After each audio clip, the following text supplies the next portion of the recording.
Getty, time is of the essence for North Korea amid World War III fears, says top diplomat. The most senior UN diplomat to travel to North Korea in 5 years has emphasized the urgent need to prevent miscalculations and open channels to reduce the risks of conflict. The UN Under-Secretary-General for Political Affairs, Jeffrey Feltman, traveled to North Korea from 58 December for talks with representatives of Kim Jong-un as threats of war rise in the Korean peninsula.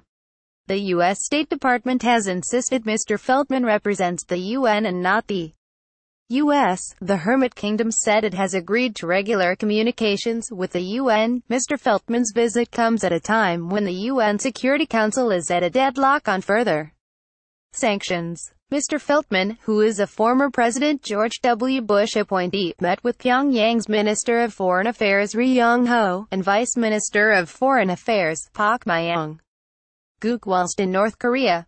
The UN diplomat said that the international community, alarmed by escalating tensions, is committed to the achievement of a peaceful solution to this situation on the Korean peninsula. Mr. Feltman was accompanied by several UN diplomats and met with the United Nations country team and visited UN project sites. During the site visits, he learned about the UN's life-saving work on the ground as well as the challenges in procurement and funding gaps. Saturday, December 9, 2017, the North Korean leader inspects the newly built Samjian potato farina production factory. UN Department of Political Affairs Jose Luis Diaz, a member of the Strategic Communications and Public Affairs Division who often serves as the spokesperson for Mr.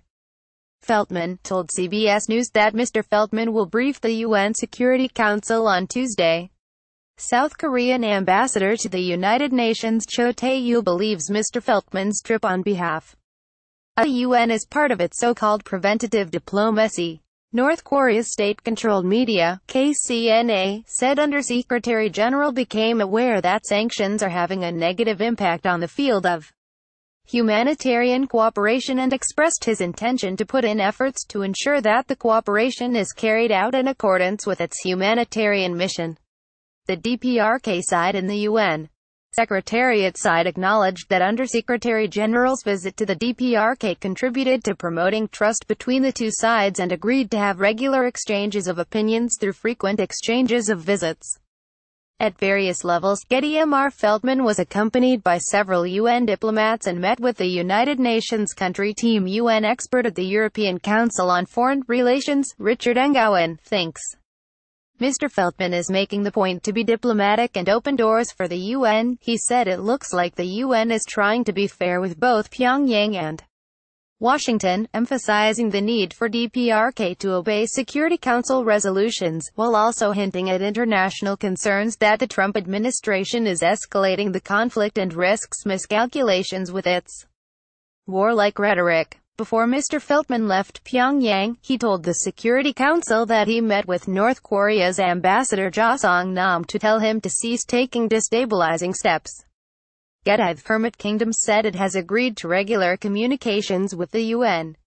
Wednesday, December 6, 2017, North Korea's leader Kim Jong-un is seen during the inspection of a potato flour factory in this undated photo released by North Korea's Korean Central News Agency KCNA in Pyongyang. He said, desist from taking any further destabilizing steps, adding that this is the 13th time the council has met to discuss North Korea.